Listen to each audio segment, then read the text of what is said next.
This program may contain reviews of games that have M-classified material.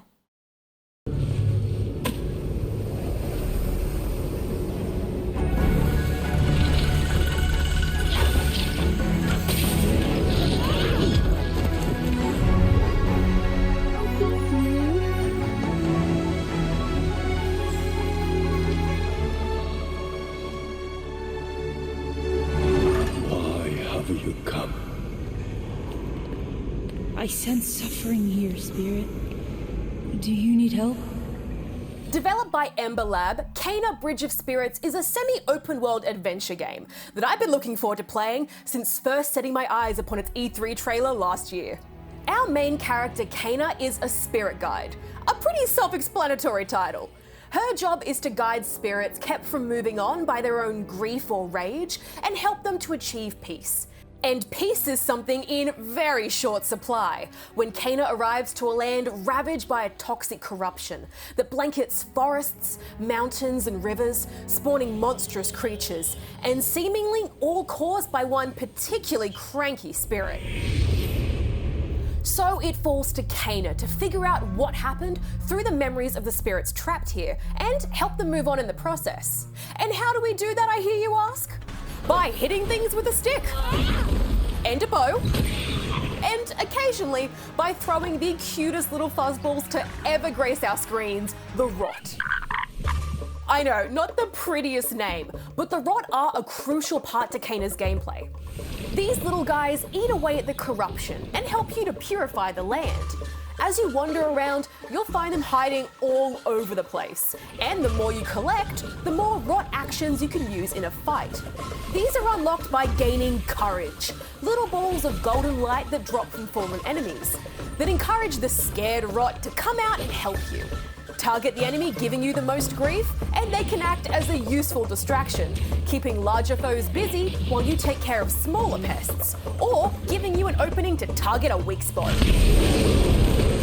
I really like this mechanic and used it frequently, because even on normal difficulty, you're still in for quite the throwdown.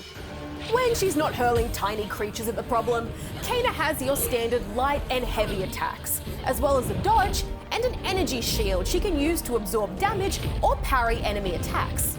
Unfortunately though, the parrying felt very hit and miss, no pun intended.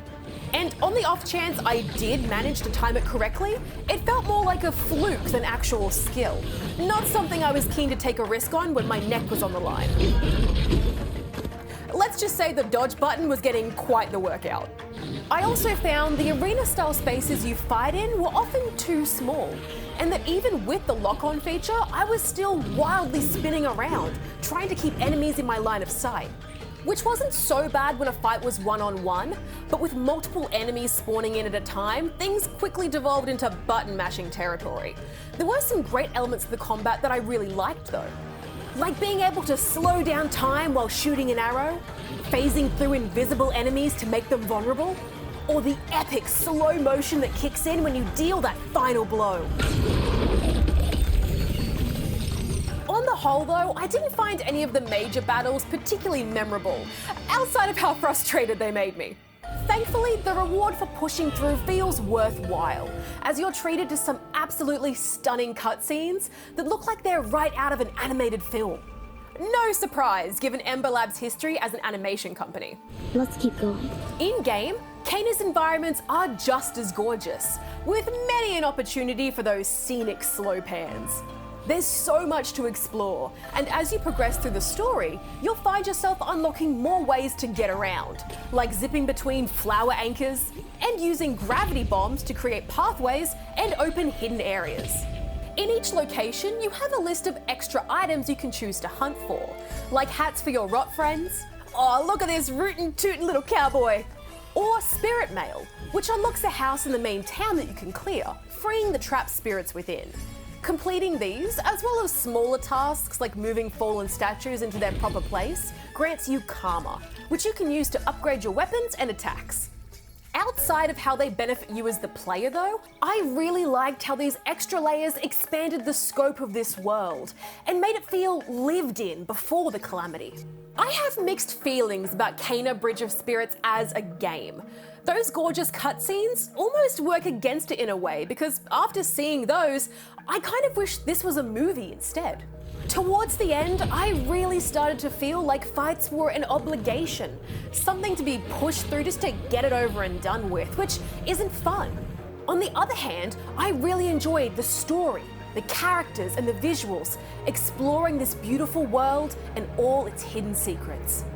Like I said, mixed feelings.